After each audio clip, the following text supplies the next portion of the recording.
on peut demander aux populations de voter prochainement oui? Eh bien, écoutez, je suis assez surprise de l'opportunité que nous sommes en train de rater dans ce pays à, bien évidemment, essayer de nous reconstruire une république enfin, comme cela nous a été promis le 30 août 2023. Restaurer la République, nous sommes partis de là. Et il fallait déjà que nous nous posions la question, avant d'entrer dans cette dynamique, bien évidemment, de transition, comment est-ce que l'on fait pour restaurer la République?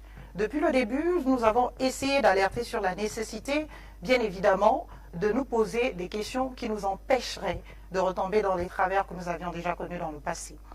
Et tout ce qui se passe aujourd'hui dans ce pays est tout sauf être rassurant, de véritablement être dans la voie de la restauration des institutions de la République, de correspondre à ce qu'est la République, de correspondre enfin à ce qu'est un État. Et je pense qu'il doit avoir désormais un courage politique, parce que bien évidemment, parler de l'organisation sociétale et du fait politique, ce n'est pas du fait militaire, je suis désolée de le dire. Et donc, il faut qu'il y ait une vraie responsabilité de ceux et celles qui se disent acteurs politiques, de se poser véritablement des questions de ce que nous voulons pour ce pays, le Gabon. Nous sommes une république aujourd'hui en tant que Gabon. Et cette république, malheureusement, son caractère républicain, ou du moins le caractère républicain de la république gabonaise, ne peut pas être remis en cause. Et une république, elle a des principes, elle a des critères, elle a bien évidemment des mécanismes de fonctionnement. Et quand on parle du référendum, c'en est un. Parce que c'est l'expression, bien évidemment, de la souveraineté nationale. La souveraineté nationale, nous en disposons tous les trois ici sur le plateau et tous les Gabonais individuellement en disposent. Et c'est cette souveraineté nationale que nous transférons à des personnes que nous estimons en capacité non seulement de nous refléter, de parler, d'être en capacité de parler en notre nom et de défendre au mieux nos intérêts. Donc, le référendum qui est bien évidemment, comme l'a si bien rappelé le docteur Jonathan, cette convocation du peuple à exprimer bien évidemment, de son pouvoir, de sa souveraineté nationale, ne peut pas être un jeu. On parle là d'un référendum qui est censé définir le Gabon de demain, qui est censé nous dire demain ce qu'est, bien évidemment, le pays que nous voulons. Et ce ne sont pas des choses que l'on peut confier à un individu, qui plus est, n'a aucune légitimité, bien évidemment, pour cela. Donc pour moi, je trouve assez inquiétant que l'on ne s'exaspère même pas déjà de tous ces appels à dire oui. Parce que je ne sais pas sur quoi on dirait oui. Alors, Marlène Essola, vous avez parlé tout à l'heure du processus de restauration des institutions annoncé et souhaité par le Comité pour la transition et la restauration des institutions. Jonathan Toutoumgang, vous avez pris part au dialogue national inclusif. Vous n'étiez certes pas, je pense, dans la commission politique, mais vous aviez pris part. On a suivi en direct le déroulement de ce dialogue national inclusif, des conférences de presse en direct qui ont vu la participation des participants, ce qui était dans les différentes commissions, notamment dans la commission politique, échanger avec les médias, nous donner le contenu des travaux qui a été fait donc, dans ces commissions-là. On a même vu des constitutionnalistes, au terme du dialogue national inclusif, se projeter et nous donner quelques idées en termes de recommandations, notamment ce qui concerne le futur régime politique qui va être contenu donc dans cette constitution. On parle de régime présidentiel encadré. On a parlé également dans cette future constitution d'une justice gabonaise qui serait indépendante, d'un chef de l'État qui serait responsable en tant que président de la République et chef du gouvernement responsable devant le Parlement, qui pourrait être appelé à se justifier devant le Parlement, soit lui ou l'un de ses représentants, semble-t-il. Bref, il y a des éléments dont on dispose qui ne sont pas peut-être suffisamment étayés et mis sur la place publique pour que les populations en sachent un peu plus par rapport justement à la posture que ces populations doivent prendre le jour du vote. Bon, je dois d'abord relever un fait parce que mademoiselle Marlène Essola a parlé tout à l'heure de la question de légitimité pour ceux qui doivent être appelés, ceux qui doivent être appelés à convoquer le référendum. Je pense que je m'inscris en faux contre cela parce que on a bien vu des États où il y a des militaires qui ont accédé au pouvoir et qui ont remis leur pays sur les rails constitutionnels. Je vais lui prendre l'exemple, peut-être qu'elle peut maîtriser le mieux, l'exemple de la France. Le général de Gaulle, au sortir de la Seconde Guerre mondiale, accède au pouvoir par coup d'État, je pense. Nous sommes à la fin des années 1950 et c'est lui, le général de Gaulle, qui enlève la France de la 4e République à la 5e République. La spécificité de la 4e République était le fait que le chef de l'État français était élu par les parlementaires, non, les députés.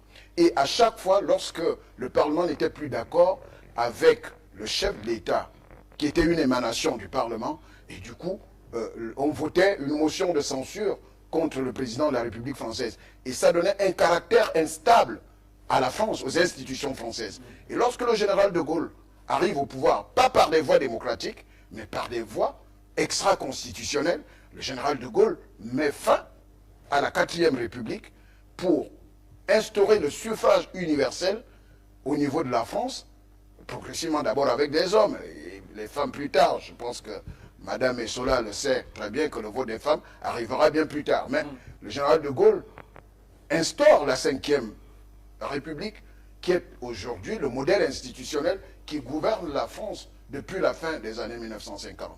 Le général de Gaulle, je pense en ce temps-là, n'avait aucune légitimité de pouvoir le faire. Mais c'est un militaire qui l'a fait. Donc de ce point de vue, je pense que le président Oligui Nguema et le CTRI peuvent, par l'adhésion qu'ils ont eue après lors de leur prise de pouvoir au niveau de l'ensemble du peuple gabonais, c'est une légitimité de fait, même si celle-ci n'a pas encore été exprimée dans les urnes.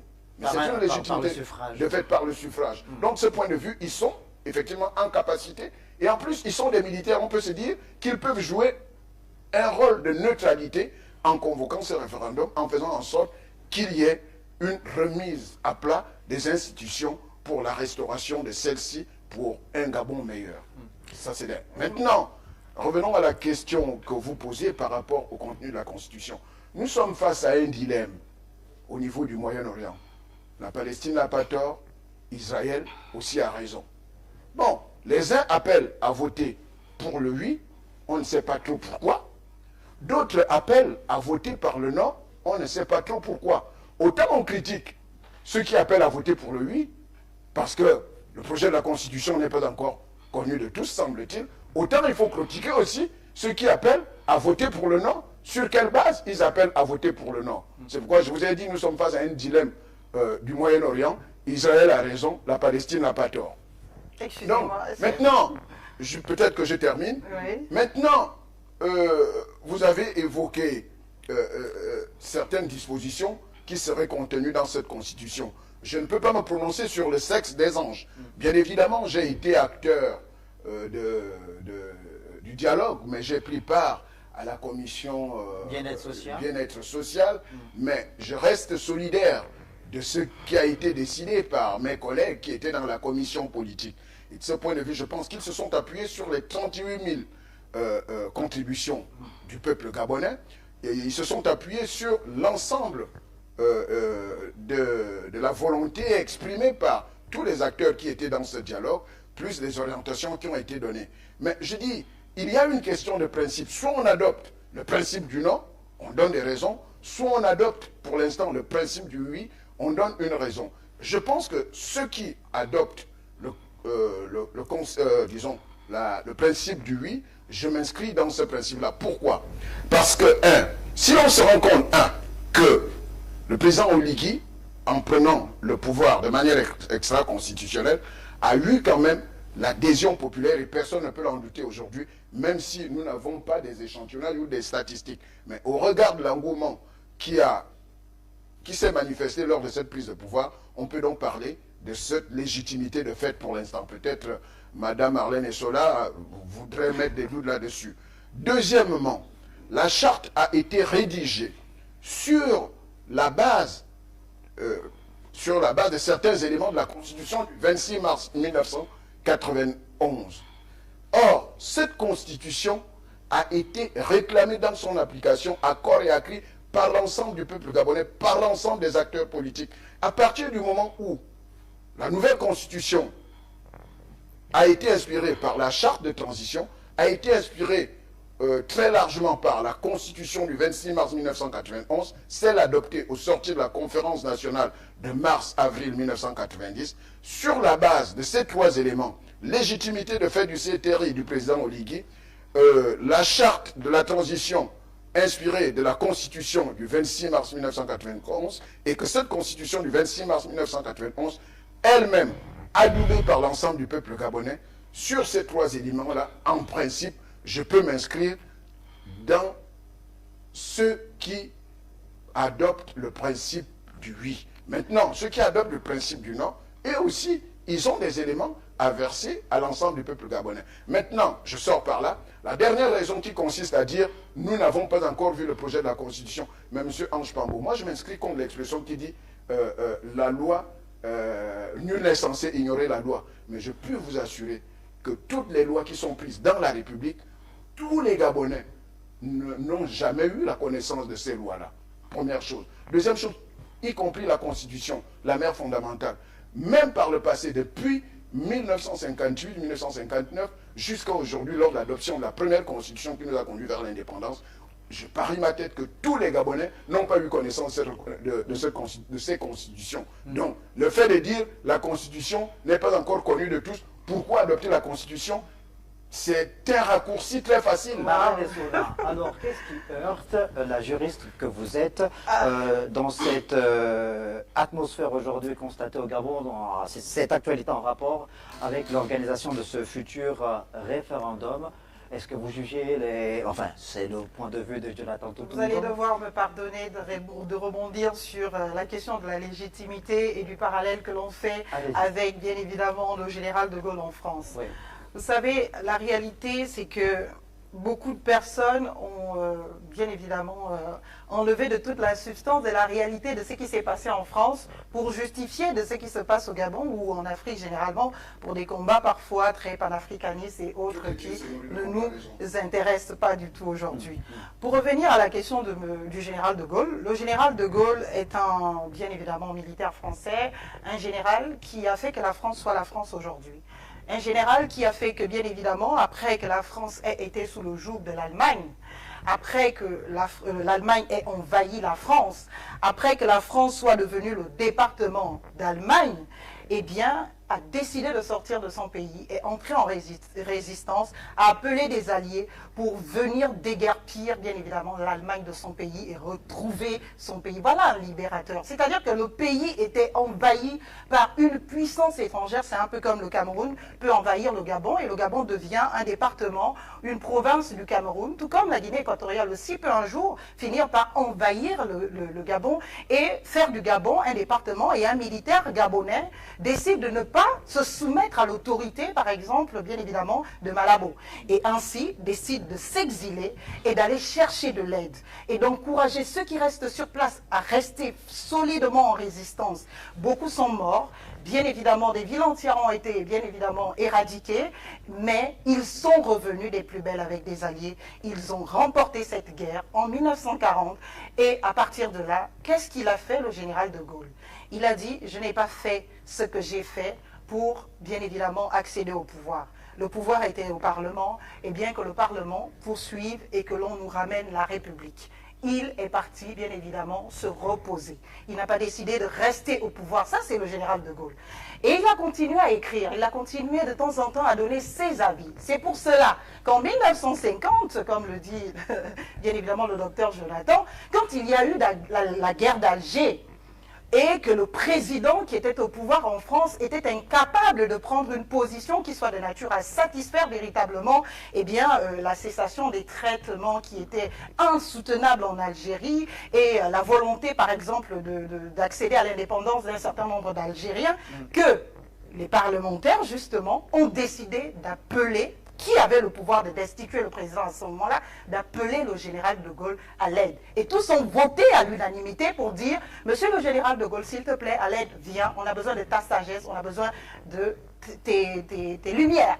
Il est revenu. Et quand il est revenu avec un projet de constitution, une manière de voir la France organisée. C'est la Ve République, c'est 1958. Mais c'est bien évidemment, ce sont des parlementaires qui avaient été élus par des Français, qui avaient la légitimité de destituer quelqu'un et d'en proposer un autre qui l'ont fait.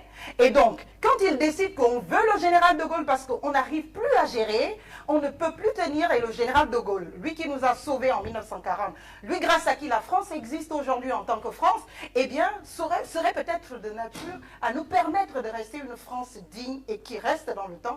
Voilà comment ce général de Gaulle a été admis par les parlementaires et le processus s'est fait après par la Chambre des communes, naturellement, qui est le Sénat aujourd'hui. Et c'est ce processus qui a conduit, bien évidemment, à ce qu'on accède à la Ve République. Donc ce n'est pas un coup d'État que le général de Gaulle a fait. Avait-il la légitimité à ce moment-là? Mais bien sûr qu'il avait la légitimité. En quoi c'était un coup d'État? Contre qui? Parce que le général de Gaulle, pour être élu, il fallait qu'il soit d'abord parlementaire, pour être élu président de la France. Bien évidemment. Il n'était pas parlementaire. Mais il y avait une situation de crise qui était intenable. C'est un coup d'État constitutionnel, une accession. Je réponds. Pardon de vous le dire, c'est une accession au pouvoir de manière Ça n'a pas été de son fait. Voilà. Le chaos était constitué. Bon, je vais rebondir là-dessus par rapport à même notre Constitution. L'article 36 de notre Constitution, qu'est-ce qu'il dispose? Il dispose que les parlementaires, dans une législature en cours, dès lors qu'il y a un renversement des institutions de la République. Quelle constitution? Mais la constitution de 1991, 26 mars 1991. Mais elle n'était plus en vigueur, elle n'était plus en application. On ne peut plus l'évoquer. De quoi c'est on pourquoi parle? les gens ont demandé à ce que cette constitution soit revenue. Parce que vous êtes juriste, le dernier texte abroge le précédent. De ce point de vue, il y a eu 10 à 11 modifications constitutionnelles. Depuis 1990. Depuis 1990. Donc à partir de ce moment, Madame la juriste, la constitution du 26 mars 1991 n'était plus en vigueur. Donc on ne peut plus se référer à cette constitution-là. Ce n'est que maintenant, après le retour des militaires, que les militaires se sont rendus compte que le peuple veut l'application de la constitution du 26 mars 1991. Et sur cette base-là, étant dans un régime de transition, on a pris une charte qui s'est inspirée de certaines dispositions de cette constitution. Et le président Oligui l'a dit en demandant à ceux qui ont rédigé la charte de s'inspirer de la constitution. Et donc, de ce point de vue, c'était une manière accidentelle de faire revenir une constitution qui avait déjà été mise en berne, qui avait déjà été abrogée par les différentes modifications constitutionnelles. Vous me permettez, s'il vous plaît, de réagir là-dessus. Évidemment, vous êtes en tant que juriste très accroché sur les questions préjudicielles. On imagine avant qu'on entre dans peut-être le contenu, même si, comme disait Jonathan Totomgom, on n'a pas la prétention de pouvoir lire dans le noir café, mais quand même, on l'a dit, à la lumière de la Constitution de 91, de la Charte de la transition, des recommandations du dialogue national inclusif, il y a évidemment de la matière. On peut essayer de débattre sur les propositions qui sont faites sans qu'on ne sache réellement si elles seront contenues dans ce projet de constitution. Oui, merci beaucoup. Mais je voudrais vraiment encore une fois rebondir sur ce que venait de dire le docteur Jonathan. Vous savez, c'est cela le problème. Et c'est bien qu'il ait admis au début de son intervention que malheureusement dans ce pays, on ne connaît pas les textes. Moi, j'ai la chance de discuter avec les gens et parfois avec des parlementaires. Des parlementaires qui ne connaissent même pas les dispositions qui concernent bien évidemment leur statut. Je voudrais vous apprendre, docteur Jonathan Toutoumongom, aujourd'hui, que c'est la Constitution de 91 qui est toujours en vigueur depuis 1991 jusqu'à 2024 où je vous parle aujourd'hui. Une modification de quelques dispositions de la Constitution ne change pas la Constitution. Si vous avez un jour eu l'occasion d'acheter la Constitution, on vous écrit la Constitution du 26 mars 1991 modifiée en telle année, sur telle disposition, c'est la Constitution. C'est pour cela que je dis qu'il y a eu une grande méprise. Et les militaires, eux aussi, sont tombés dedans. Parce que les militaires, ils écoutent un peu ce qui se dit sur les réseaux sociaux, ce que veulent les Gabonais. On veut la Constitution de 91. Je pense que c'était sur votre plateau ici, avec... Alors, ce que vous devez préciser, c'est que le bloc constitutionnel n'a pas été changé. C'est la Constitution. C'est pour cela que vous le dites bloc constitutionnel de 1991 n'a pas été changé. Je parle de la Constitution. Mais il arrive que plusieurs modifications, plusieurs dispositions de cette constitution. Il y a un mécanisme ont été spécifique pour changer et une donc constitution. On ne pouvait plus, Non, on ne pouvait plus l'appliquer. Du tout. C'est la constitution de 91 qui est en vigueur au Gabon depuis qu'elle existe. On n'a pas changé de constitution au Gabon. Les Gabonais depuis ne vont pas vous 1900. l'accepter. Mais ce Même n'est pas une question, c'est notre responsabilité. Mais bien évidemment, il est de notre responsabilité, je pense, d'éduquer le peuple gabonais sur des technicités qu'ils ne connaissent pas. Alors, je le dis. question de fond. La question de fond, Oui. la question de fond, c'est quoi? Pourquoi j'ai parlé tout de suite de la Constitution? Pourquoi j'ai parlé de l'article 36? Pour revenir à la question de la légitimité. Eh bien, c'est que cet article de la Constitution qui est en vigueur au Gabon depuis avant le coup d'État et même pendant le coup d'État aujourd'hui, parce que tout ce qui se fait dans le pays là se fonde sur la base de cette Constitution. Eh bien, l'article 36 prévoit que s'il y a un coup d'État, s'il y a un renversement des institutions, s'il y a un dépôt de pouvoir, les parlementaires de la législature en cours sont ceux qui restent jusqu'au retour à l'ordre constitutionnel, à l'organisation de nouvelles élections et à l'accession au pouvoir, bien évidemment, de nouvelles autorités légalement constituées. Donc, il n'était pas envisageable, si on voulait faire intervenir la Constitution de 91, bien évidemment, dans ce processus de transition, que l'on nomme les députés. C'est impossible de nommer les députés. Et au nom de cela... Sans vous couper, est-ce que cette disposition Oui. de la Constitution du 26 mars 91, Oui. cette disposition prend donc en compte la situation de coup d'État d'exception, oui. Mais écoutez, le caractère exceptionnel de la transition ne tient pas du caractère exceptionnel du coup d'État. Quand on est dans une période de transition, c'est que on est... Non, écoutez, on va essayer de s'expliquer. C'est quoi un coup d'État? Un coup d'État est une situation anticonstitutionnelle, d'absolu non-droit. Ceux qui font un coup d'État commettent un crime, qu'on appelle un attentat, qui sont passibles de condamnation à perpétuité, c'est-à-dire la condamnation à vie. C'est cela un coup d'État. Alors quand on fait un coup d'État... Au cas où il ratait le coup d'État. Non, c'est pas encore où il ratait. Parce qui doit les condamner à partir du mais moment c'est la où- justice. Quelle justice? Mais À la partir du- justice doit... Mais le Gabon j'ai existe l'impression- donc. non, j'ai l'impression que lorsque vous parlez d'un coup d'État, Oui. vous ne connaissez pas les caractéristiques ou bien les critères d'un coup d'État. Bah, vous allez me les L'un dire. des critères d'un coup d'État, Oui. c'est qu'il y a dissolution des institutions en place. Ok. Et que le coup d'État est une épreuve de force. Ok. Mais quelle justice veux-tu maintenir lorsque en face, il y a la puissance de feu? Écoutez, c'est ce que je dis. Une des caractéristiques d'un coup d'État, c'est une prise de pouvoir par la force. Je suis d'accord. Il use des armes. C'est vrai qu'il y a que une le cas situation du Gabon, d'absolu c'est non-droit. c'est qu'il n'y a pas eu un coup de feu tiré. Mais ce qui fait la force d'un coup d'État, c'est que ce sont les militaires et qui ont la force du feu, la force publique du feu. Et de ce point de vue, dès qu'il y a un coup d'État, il y a dissolution des institutions. C'est la Donc, situation le d'absolu ministère, non-droit. donc le gouvernement, y compris le ministère de la Justice. C'est l'absolu Donc, de ce point de non-droit. vue, quel est le coup d'État? C'est vrai que le coup d'État au Gabon a été ce que moi j'appelle un coup d'État généreux. Mais dans d'autres pays, mais quand il y a un coup d'État au sens classique Oui. du terme, Oui. il y a dissolution des institutions, Ok. il y a même des arrestations Mais- qui se font jour. Et donc, aucun Monsieur- parlement Donc, s'il y a des ne solutions, qui devrait maintenir un parlement donc, s'il y a qui des- est élu s'il y a dans le des même solutions champ de- de s'il y a dissolution des l'ensemble. institutions, Monsieur comment, Pambo, à ce moment-là, excusez-moi, vraiment, c'est pour cela que j'adore le débat. Oui. Vous savez, il y a une réalité qui est celle qui vient d'affirmer, je suis totalement d'accord avec vous là-dessus. C'est-à-dire quoi? Un coup d'État, on dissout tout, on est dans une situation d'absolu non-droit.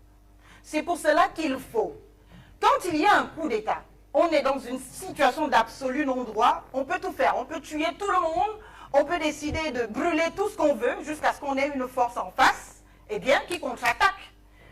Quand on sort maintenant de cette situation d'absolu non-droit, parce qu'on estime que, non, on ne veut pas que le Gabon dépérisse, on ne veut pas qu'il y ait une intervention, par exemple, de la puissance étrangère, parce que nous avons des accords qui peuvent faire que si on n'arrive pas à maîtriser la situation d'un coup d'État et que ça va de chaos en chaos, de violation en violation, d'agressivité, il y aura des puissances étrangères qui vont intervenir. Ce qui n'a pas eu lieu Avant- au Gabon. Mais bien sûr, je suis d'accord, mais nous restons quand même dans la situation d'absolu non-droit. Comment est-ce que l'on fait pour nous réveiller de cette situation d'absolu non-droit?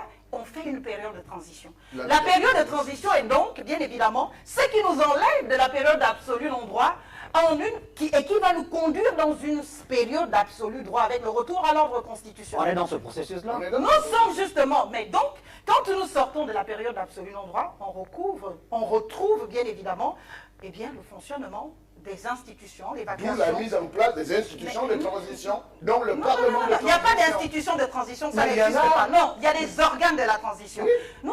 Lisez même la charte de la transition, elles informent là-dessus. Il n'y a aucune institution de la transition. Il y a les institutions de la République gabonaise, au-delà de ce que nous soyons dans une situation où malheureusement aujourd'hui, nous n'avons pas, bien évidemment, fini d'achever notre processus de transition pour accéder à l'état d'absolu droit.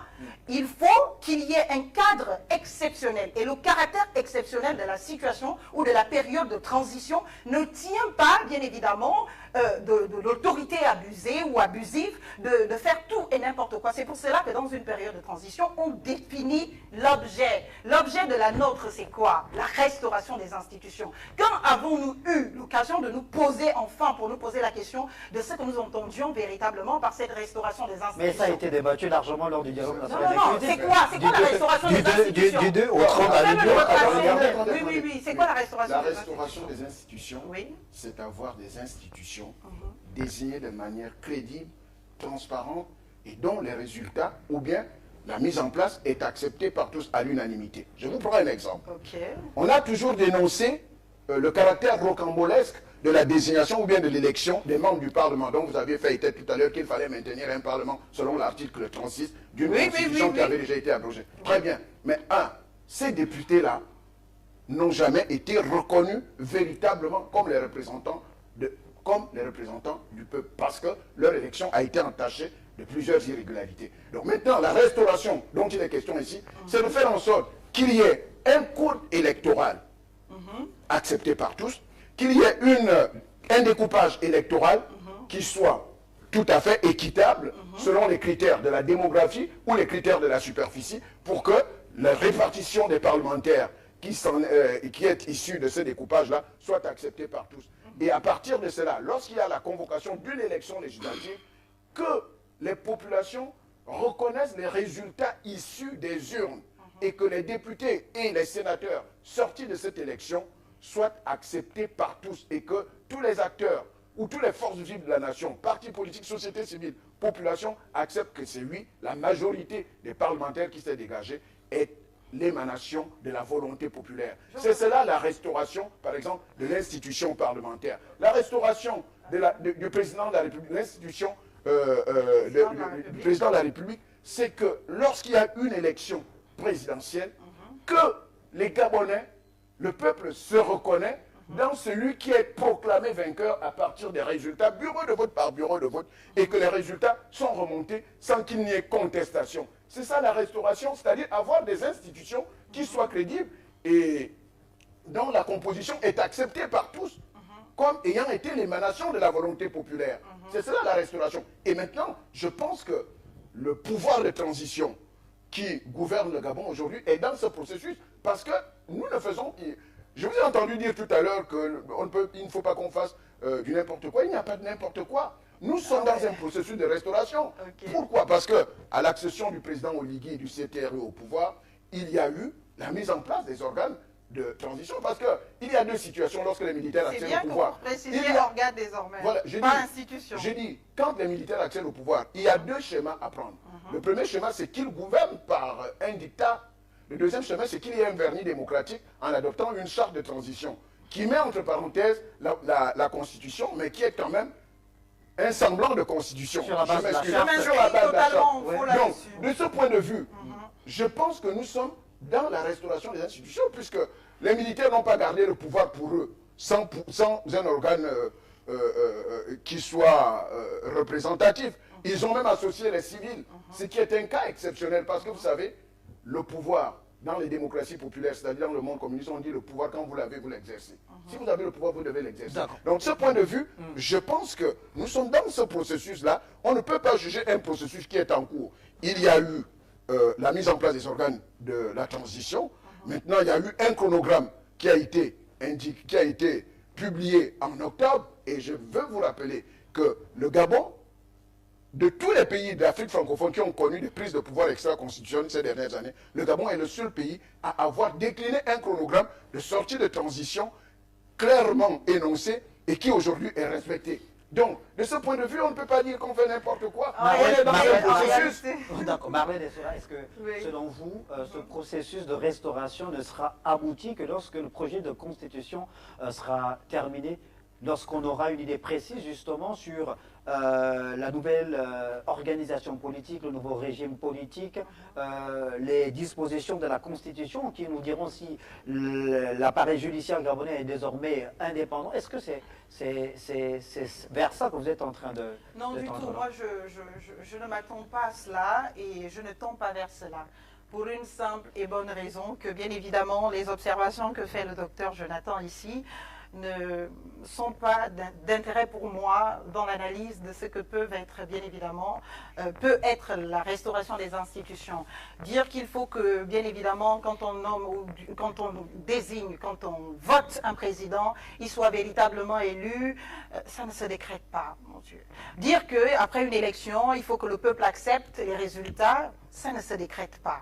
Dire qu'il faut qu'on se reconnaisse dans nos élus, ça ne se décrète pas. Mais il faut que ça soit encadré au moins Mais par le des cadre existe par des dispositions réglementaires contenues dans la loi les fondamentale. dispositions de la loi fondamentale sont assez claires, n'ont jamais posé de problème au Gabon. Mhm. Le problème au Gabon a toujours été l'applicabilité, l'effectivité, le respect, l'observation par les acteurs publics, en l'occurrence les acteurs politiques, Mais de pourtant- ce qui est prévu. Donc on peut pondre le plus beau texte au monde, qui soit. Ça ne sera pas, bien évidemment, la restauration des institutions de la République. Parce que quand on parle, pour moi, de la restauration des institutions, il faut qu'on nous dise d'abord ce que sont les institutions de la République gabonaise.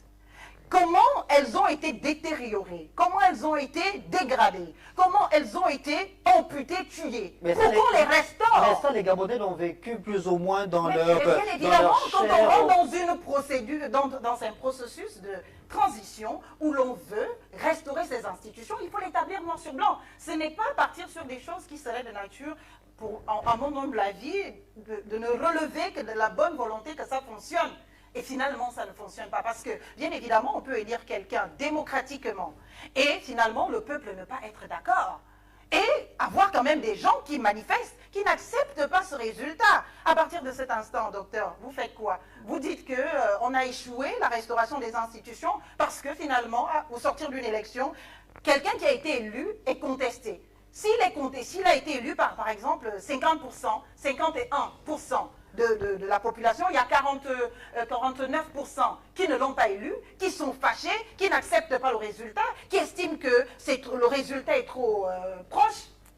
Donc il y a forcément peut-être, je ne sais pas, des tripatouilles. Et puis ils décident bien évidemment d'aller dans la rue, de manifester, de ne pas accepter l'élection de ce monsieur. On dit quoi? La restauration des institutions n'a pas fonctionné parce qu'il y a une partie du peuple. Ce qu'il faut dans ce pays, c'est que nous correspondions à l'ordre public gabonais, aux institutions de la République gabonaise. Nous sommes dans une période de transition, c'est pour cela qu'il faut une charte de la transition. Une charte qui ne se confond pas d'avec la Constitution, comme ils ont tenté de le faire. Vous écrivez dans un texte qu'on appelle une charte qui est quand même l'émanation de la volonté des forces, qui était censée être l'émanation de la volonté des forces vives de la nation.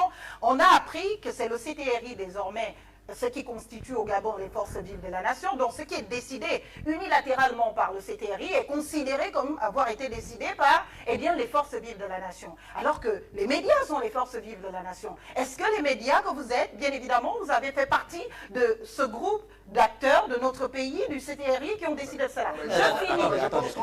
Attendez. On ne va pas Non, laissez-la terminer. Non, mais il n'y a pas rédiger un d'agora. texte, Oui. c'est-à-dire appeler l'ensemble des Donc, le populations tous. pour décider de la Le rédaction tous. d'un texte. Le Ça, tous. vous le savez, Le tous. madame Le Essola. tous. Attendez, Alors, Jonathan c'est Totoungo. CTRI. Jonathan Totoungo. Vous aviez été convié. On va l'aller. Bien Vous avez été évidemment. convié à la rédaction de la charte mais de la à- transition. non, mais à Mais partir vous êtes du une force vive de la nation, docteur Jonathan. Non, mais je ne suis pas le seul. Bah, vous connaissez combien d'intellectuels qui ne sont pas du CTRI, bien évidemment, qui ont rédigé ou qui ont participé à la rédaction de ce texte, qui ne sont pas du CTRI? Ce n'est pas cela le plus important. Mais pourquoi ça ne le serait pas? Non, le plus important serait que le texte qui a été rédigé reçoive l'assentiment de la majorité. Mais que les c'est gens qui se cette reconnaissent. majorité? Maintenant, non, mais j'ai envie de vous dire ceci. Puisque je vous ai entendu dire un certain nombre de choses, mais liées au fonctionnement de l'État. Mais le vrai problème, Madame Essola, c'est que lorsqu'on est dans une période de transition, je vous ai dit, il y a deux schémas à prendre. Soit vous instaurez la dictature, soit vous mettez en place un régime inclusif pour intégrer ou impliquer toutes les forces vives de la nation à la gouvernance de cette période de transition. Et je pense que c'est ce dernier schéma qui a été pris par le CTR. On peut dire ce qu'on peut dire, mais il y a eu quelques erreurs. Vous parlez à chaque fois, personne n'a parlé de décréter les élus. Moi, je n'ai pas dit que pour restaurer les institutions, il faut qu'il y ait un décret pour le chef de l'État. Non. Je dis il faut que les Gabonais se reconnaissent dans l'élection de celui qui est finalement le vainqueur. Qui est finalement le vainqueur. C'est ça le grand problème. Et j'ai envie de vous dire que si un chef d'État ou un député est contesté après, vous savez, moi je suis responsable de ce que je vous dis. Mais je ne suis pas responsable de la compréhension que vous en faites. Je ne me mettrai pas à votre place pour comprendre ou interpréter ce que je vous dis, mais je suis responsable de ce que je dis.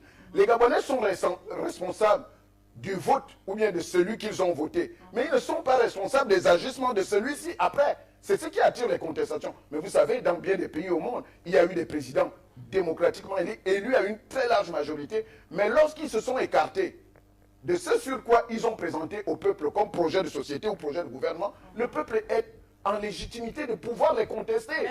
Ce n'est pas parce qu'on a voté quelqu'un que finalement il peut se conduire comme il veut et on ne peut pas le contester. Ça ne remet pas en cause l'élection qui a été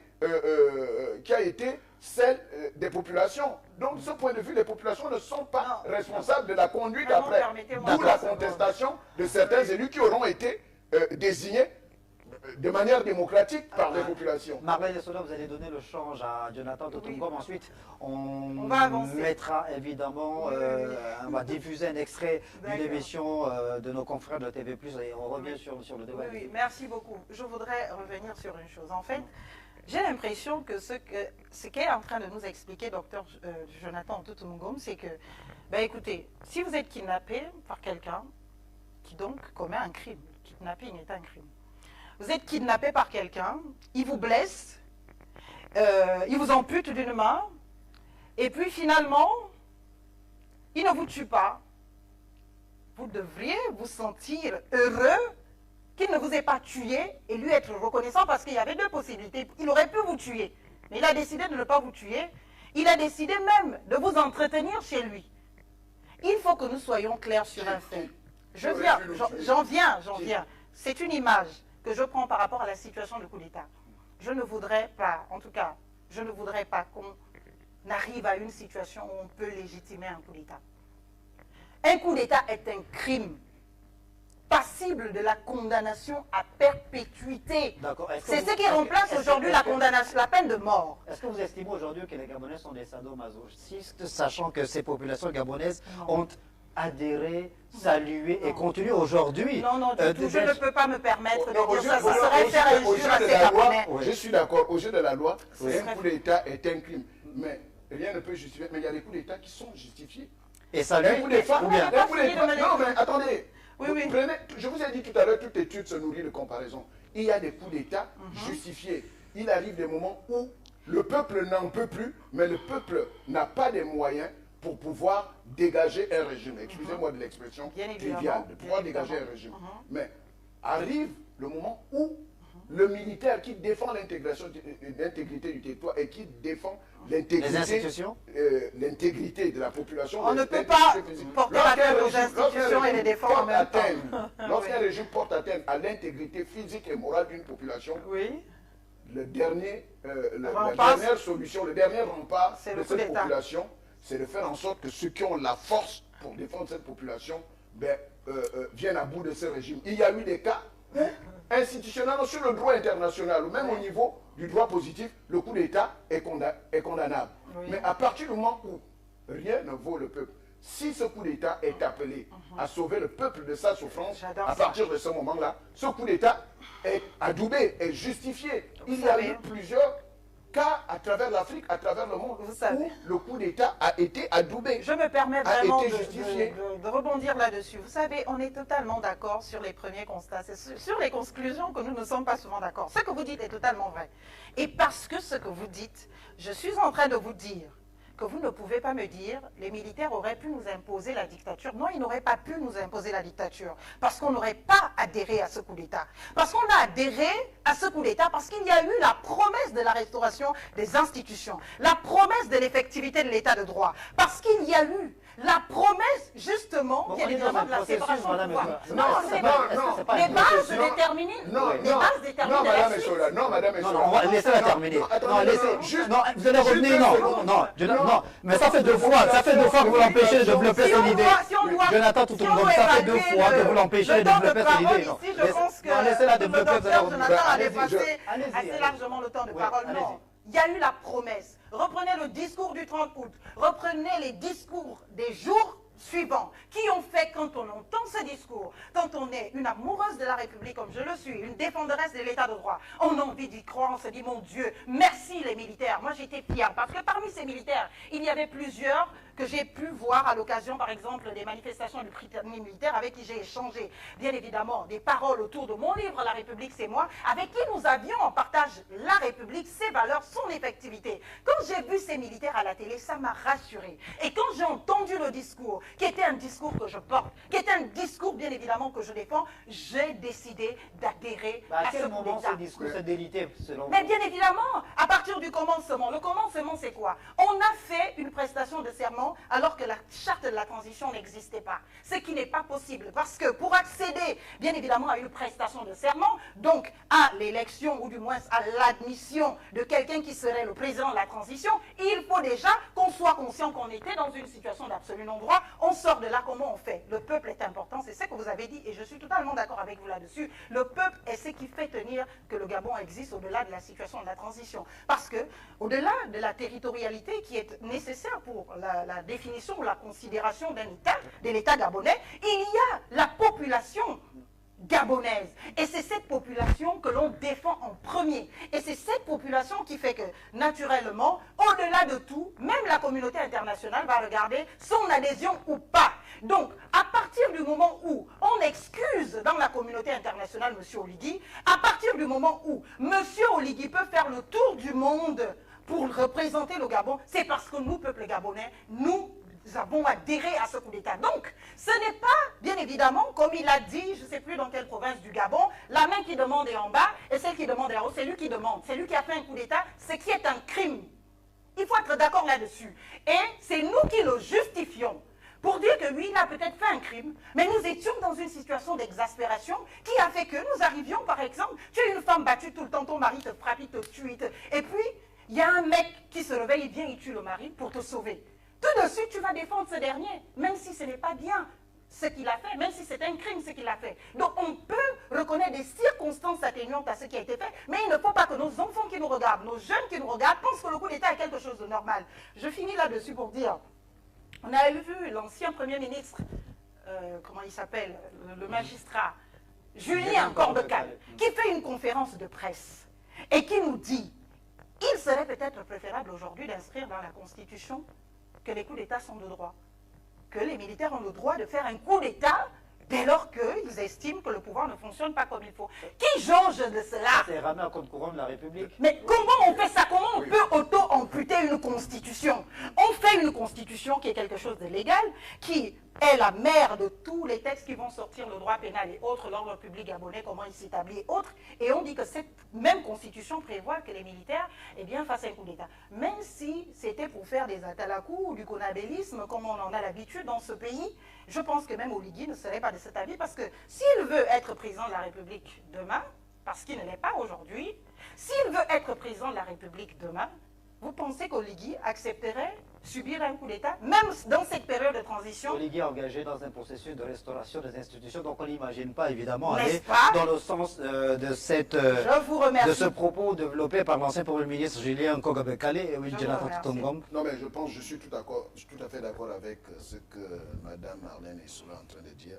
Je pense que les propos de l'ancien Premier ministre Julien Corbecale, qui plus est juriste, ne cadre pas avec les valeurs qu'on veut donner à la République. Un coup d'État est quelque chose d'exceptionnel.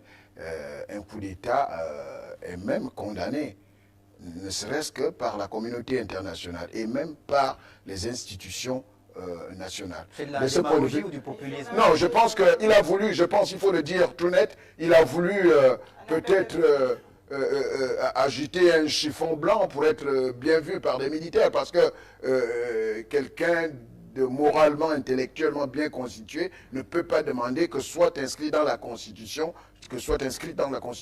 une disposition qui autorise à chaque fois les militaires de faire un coup d'État lorsqu'ils ne sont pas d'accord. Que l'on dépénalise l'attentat. Et que l'on dépénalise l'attentat. Et de ce point de vue, je pense qu'il doit même attirer l'ire du régime militaire actuel, parce que si ce régime est mis en place et qu'on dise à ce régime, il faut qu'on prévoie un coup d'État si jamais les militaires n'étaient plus d'accord. Non, moi je pense que ce genre de, Ce qui peut arriver pendant cette période de transition, ce genre de même si on ne le proposition souhaite pas. ne sied pas avec des valeurs qu'on veut donner à la République. Mais j'ai envie de dire que pour l'instant, je ne sais pas à quel niveau Mme Marlène Essola pense que les promesses qui avaient été faites ne sont pas tenues, puisque nous ne sommes qu'en plein processus de la transition. Et je ne pense pas que le président Oligui et le CTRI se soient écartés du processus ou bien du cheminement qu'ils ont tracé. Parce qu'il y a eu un chronogramme. La mise en place des organes de la transition, la convocation d'un dialogue national inclusif, la mise en place d'un conseil national constitutionnel chargé de rédiger la constitution. Maintenant, bientôt, par exemple, la mise en place d'une constituante pour évaluer, pour regarder cette constitution, et puis la proposition de cette constitution par voie référendaire très prochainement. Donc, de ce point de vue, on voit bien que le chronogramme tracé, le chronogramme décliné par les militaires est respecté aujourd'hui. Donc, je ne vois pas pourquoi on pourrait peut-être dire que les militaires se sont écartés du cheminement. Et je voudrais terminer en disant que ce n'est pas lors des discours qu'il y a eu adhésion populaire au coup d'État. C'est aux premières heures du coup d'État. C'est-à-dire qu'il n'y avait...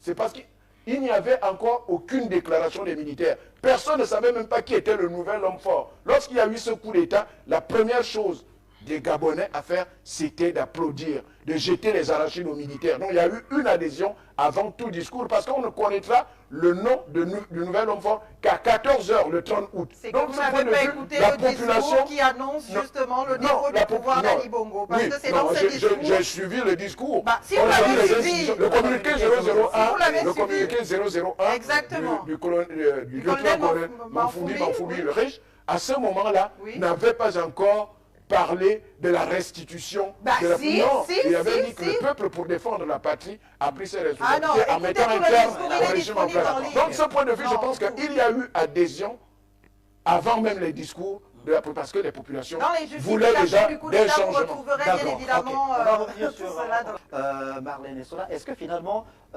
dans ce débat-là qui anime les appareils politiques, la société civile et même les populations, on n'est pas en train de passer à côté de l'essentiel, justement, même si vous me dites, oui, mais on n'a aucun élément de disposition qui sont contenus dans la future constitution de la République. Mais on l'a dit, on a une idée, évidemment, du contenu de la Constitution de 1991, de la Charte de la transition, des recommandations du dialogue national inclusif, ces propositions qui sont faites en termes de restauration des institutions. Pourquoi ne pas focaliser le débat sur ces questions de fond, justement? Écoutez, je ne peux pas me permettre, à un moment de la vie, vraiment de focaliser le débat sur ces questions. Parce que je ne vois pas pourquoi je me poserais ces questions. Vous savez, nous les juristes, on a une méthode de fonctionnement. Quand il y a un sujet sur la table, il faut l'objet de ce sujet, il faut définir ce sujet, le délimiter, et c'est de là qu'on peut bien évidemment nous permettre des déploiements. Aujourd'hui, je ne sais pas pourquoi je vais parler des choses dont je n'ai aucune information. Eh bien, un projet de référendum, mais bien évidemment, ce n'est pas quelque chose qui se discute à l'initiative unilatérale d'un individu. Le projet devait déjà être disponible, même au Parlement de la transition, bien que ce Parlement n'ait pas de droit. Bien évidemment, il devait être disponible dans les médias. On devrait en parler partout, avant même d'arriver à l'étape de le proposer en oui et non au peuple. Pourquoi? Parce qu'un référendum, ce n'est pas une argumentation. Un référendum, c'est tout un texte Dans ce texte, tu peux trouver des choses, bien évidemment, sur lesquelles tu n'es pas d'accord. Mais quand on arrive au stade du référendum, il n'y a plus d'amendement à faire. C'est soit oui, soit non. Et le oui peut se porter sur un seul élément, alors que peut-être tout le reste était important. Alors que si on avait respecté le processus qui est celui de passer par une assemblée d'abord, discuter, mettre cela dans le débat public, donner l'opportunité aux acteurs qui portent ce projet-là, qui sont en réalité souvent des acteurs politiques, d'instruire là-dessus, eh bien ce n'est que là, quand tout le monde a déjà assez entendu, qu'on va dire, au lieu de ne demander qu'aux parlementaires, on veut aller questionner le peuple directement, qu'il se prononce oui ou non. Parce que les parlementaires auront déjà fait le travail préalable qui s'impose à eux, celui d'amender des choses qui sont anticonstitutionnelles. Comment une constitution elle-même peut s'auto-mutiler? Parce que si on s'en tient à ce qu'on a pu recevoir un peu de ce qui est revenu du dialogue national, mais il y avait plusieurs recommandations de ces dialogues qui ont même été reprises par, bien évidemment, les autorités de la transition, qui sont totalement des amputations, des auto-amputations de la Constitution, si l'on observe ne serait-ce que le bloc de constitutionnalité, parce que les gens oublient qu'on peut tout changer dans la Constitution gabonaise. L'une des choses qu'on ne changera pas, eh bien, c'est le bloc de constitutionnalité. Ça, les gens l'oublient. Et tous les textes du corpus de la Constitution qui doivent être pris doivent être conformes à ce bloc de constitutionnalité.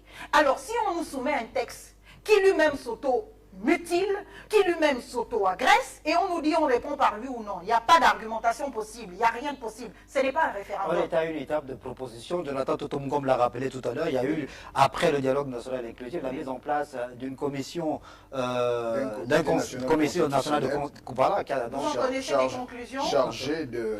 Justement. Même si j'en connaissais des conclusions, il ne m'appartient pas moi de les rendre publiques. Naturellement. Il y a la primaire de l'information. C'est ce que je voudrais dire. C'est peut-être la différence, c'est que lorsqu'on n'a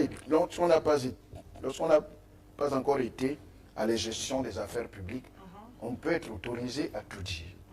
Mais moi, je suis tenu par une obligation de réserve. Et cette obligation de réserve, à partir du moment où il y a eu un texte rédigé par un comité national de transition, un comité national constitutionnel mis en place par le chef de l'État à partir d'un décret, mais il faut attendre que la primaire d'information soit réservée à qui de droit. Et maintenant, je pense que tout le processus que vous venez de décliner va être suivi. On a eu le dialogue national inclusif qui s'est penché sur les orientations, pas sur la Constitution. Il n'y a pas de Constitution pour l'instant.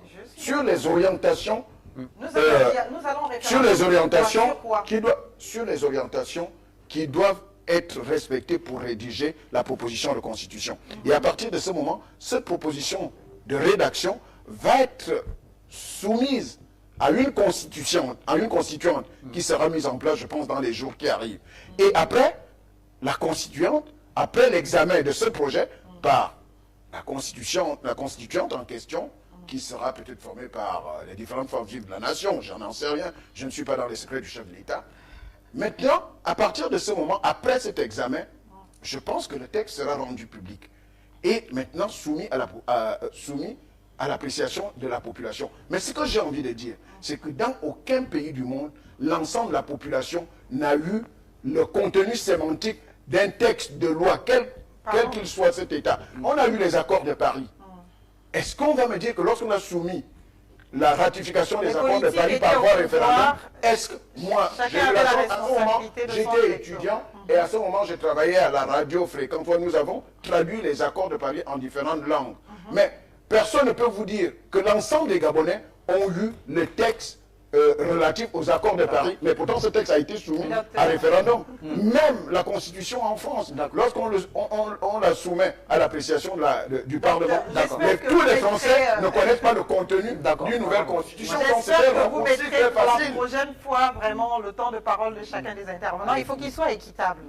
Voilà, il ne faut pas que je commence à subir un peu des petites brimades Ah, mais non. d'autorité, l'ancienne autorité. Vous exprimez depuis Bref, librement. non, je pense que le temps de parole n'est pas assez équitablement reparti. Non, peut-être c'est l'argument qui vous manque, c'est pourquoi vous ne prenez pas Ah, allez-y. du tout. Allez, Je voudrais voilà. vraiment, non, j'adore ce pays et j'adore ce que nous faisons aujourd'hui. Merci de donner l'opportunité aux Puisque vous Gabonais n'avez pas un autre de pays vivre dans le ça, change. Donc, n'est-ce vous pas? pouvez le Gabon. En fait, ce que j'aimerais dire, c'est que vous voyez, ce que développe le docteur Jonathan ici ce soir, eh bien, ne me rassure pas et m'engage. Ne me rassure pas parce que, bien évidemment, je fais partie des personnes qui ont encore un regard critique sur ce qui se fait, bien évidemment, par nos militaires et bien évidemment, actuellement, aujourd'hui, membres du CTRI. Le CTRI ne respecte pas sa parole. Le CTRI annonce des choses que jamais il ne respecte. Parlons du chronogramme. Oui, parlons du chronogramme, tout de suite. Le premier chronogramme qui avait été donné était celui, naturellement, bien évidemment, de convoquer le dialogue. D'aller au dialogue. Les résolutions du dialogue, ou du moins, étaient des recommandations. Ces recommandations allaient être à la discrétion, du moins à l'observation, à l'appréciation du président de la transition. Et après ces appréciations, il décidait ce qu'il retient, ce qu'il ne retient pas. C'est ce qui avait été annoncé. Et en fonction de ce qu'il retient, eh bien, il décide de le soumettre, lui, c'est lui qui porte le projet, à l'Assemblée constituante. Et c'est l'Assemblée constituante qui devait adopter ou non le texte final de la Constitution. Et c'est ce texte final de la Constitution qui devait finalement être soumis au peuple gabonais pour un oui ou pour un non. Sauf que, dès lors que le dialogue est terminé, eh bien, on a vu le président de la transition qui, au lieu de prendre, comme cela avait été prévu dans le plan initial, bien évidemment, ce contenu pour l'apprécier, pour le travailler, pour retenir ce qu'il doit retenir et faire le travail qui avait été fait, il en a, je ne sais pas, en tout cas, il l'a pris, il l'a considéré comme étant maintenant le texte de droit en République gabonaise. Il a pris, il a même offert, bien évidemment, au président, je crois, Touadéra, j'espère que je n'écorche pas son nom, Touadéra. On lui a donné le document, on lui a dit voilà, et même dans son discours, il dit nous avons décidé, les Gabonais se sont exprimés, j'ai décidé. Non, on a donné au président Touadéra le rapport du leader. C'est le rapport. Oui. Le rapport était des recommandations Oui. qui devaient être à l'appréciation du président pour qu'il constitue, bien évidemment, son projet de constitution, qui devait soumettre à l'Assemblée constituante. L'Assemblée constituante devait faire le travail intellectuel de décider ce qu'on retient, ce qu'on ne retient pas pour présenter le texte final aux Gabonais. Ce n'est pas ce qui a été fait jusque-là. On a été très surpris après de voir non seulement que ce qui était censé être des recommandations a fini par s'appliquer même déjà parce qu'on prenait même déjà des dispositions légales qui se fondaient sur ce qui aurait été décidé par, eh bien, les Gabonais à l'occasion du dialogue, alors qu'on nous a bien dit que ce dialogue n'était ni souverain et que ce qui devait en ressortir n'était que des recommandations. Donc le travail que le chef de la transition avait décidé de faire dans le chronogramme qu'on nous a donné n'a pas été fait du tout. Il a tout simplement pris en bloc et vous avez tous été au fait de toutes les polémiques autour de la réalité du bon rapport et du faux rapport. Franchement, je ne sais pas, j'avais un peu honte de ce que pouvait être... Enfin bref, je ne rentre pas là-dedans parce que ça ne m'appartient pas. Pour revenir à ce que dit le docteur, moi je suis parfaitement, bien évidemment, une amoureuse de la République et j'aimerais vous dire ce soir que le secret, bien évidemment, des délibérations, j'en suis totalement consciente, mais le projet d'une constitution n'est pas, bien évidemment, de nature à s'analyser d'un secret des délibérations ou du droit de réserve. Le projet d'une constitution concerne tous les Gabonais. Est-ce que tous les Gabonais vont se prononcer quand il y a un référendum? Oui. Est-ce que, quand il n'y a pas de référendum, tous les Gabonais se prononcent, oui, au travers de leurs représentants, bien évidemment, les parlementaires? Est-ce que les parlementaires de la transition sont les représentants des Gabonais? Absolument non, parce que personne n'a reçu mandat de qui que ce soit d'entre nous pour, bien évidemment, qu'il parte en notre nom. C'est pour cela, peut-être, qu'il a été plus judicieux. Pour le coup, on peut vous applaudir pour l'avoir peut-être proposé, vous qui accompagnez le CTRI, bien évidemment, de s'adresser directement aux Gabonais au travers d'un référendum, parce que, conscient de ce que les parlementaires actuels ne jouissent d'aucune qualité, d'aucune légitimité à venir. Donc, docteur Jonathan, les secrets de délibération, le droit de réserve, vous ne pouvez pas l'évoquer quand il s'agit d'un texte qui concerne la vie de tous les Gabonais. Tous les Gabonais doivent l'avoir. Il doit être disponible pour chacun de s'y intéresser ou pas. Moi, je le veux. J'ai besoin de ce texte. Alors, je le trouve où, docteur Jonathan? Dans le processus de la mise en place de la nouvelle constitution et qui devait être une émanation du dialogue d'Agonje. Tout le processus que vous décrivez, qui devait être fait par le président Oligui. Mais Madame Essola, ce n'est pas du tout vrai. Ce n'est pas vrai ce que vous dites. Mais attendez, ce n'est pas vrai ce que vous dites. Parce que, premièrement, toutes les recommandations du dialogue à Agonje ne sont pas censées rentrer dans la Constitution. Ce n'est pas ce que j'ai dit. Non, vous aviez dit ceci, vous aviez dit, oui. Dès qu'on est sorti du rapport d'Agonje, le président devait examiner et enlever ce qui n'intéressait pas, et il devait mettre le tout pour une nouvelle constitution. Non, ce n'est pas du tout vrai. Ce n'est pas du tout vrai. Laissez-moi vous édifier, laissez-moi vous édifier, ce n'est pas vrai. Il y a eu 1000 recommandations. Oui. Dites-vous bien que 1000 recommandations ne vont pas entrer dans une constitution. La constitution, vous le savez mieux que moi, puisque vous êtes juriste, c'est un texte de base, c'est la loi fondamentale qui trace les grands principes. Mais à partir de ces grands principes-là, seront pris des textes supplémentaires, ce que vous appelez les textes réglementaires ou les textes, comme vous les désignez sur le... Donc, maintenant, ce qui est sorti du rapport, c'est le rapport des 1000 résolutions. Et c'est ce rapport qui a été remis au chef de l'État. Et il était normal que le président de la République remette un exemplaire de ce rapport au président centrafricain, M. Archange Touadéra, parce qu'il était le facilitateur désigné par la CEAC pour observer ce qui s'est passé au Gabon. C'est qu'on lui donnait alors... Et donc, de ce point de vue, on lui donne le texte tel que sorti de la volonté populaire. Oui. Donc, je peux dire que c'est une volonté populaire à partir du moment où ce texte, ces 1000 révolutions, non, ces 1000 recommandations, ces 1000 recommandations sont issues des 38 000 contributions citoyennes du peuple gabonais, parce que le dialogue s'est déroulé en 2 phases. Ce qu'on peut appeler la phase citoyenne, c'était les contributions données par le peuple gabonais. Vous, en tant que citoyen gabonais, puisque vous êtes toujours dans la contestation, vous n'aviez pas trouvé utile de faire votre contribution pour le bien de la République. Maintenant, dès que ces recommandations ont été remises au président de la République, il y a une partie qui doit entrer dans la Constitution. Il y a d'autres résolutions qui concernent, par exemple, les différents ministères sectoriels qu'on peut appliquer à l'extérieur selon la volonté. Maintenant, vous parlez du non-respect du chronogramme. Mais vous savez, un chronogramme est un cheminement. Il peut vous arriver que vous décidez d'aller à Paris, mais vous n'avez pas un vol direct pour Paris, vous pouvez passer par Ankara. Donc, un trajet peut subir des modifications. S'il y a un chronogramme qui a été... Pas les modifications de fond. Non, s'il y a un chronogramme qui a été décliné par le CTRI, moi je ne vois pas en quoi le CTRI s'est écarté de ce chronogramme, mais on peut avoir des ajustements en fonction de certaines spécificités, en fonction de l'évolution. C'est vous qui voyez s'il y a eu des modifications de fond.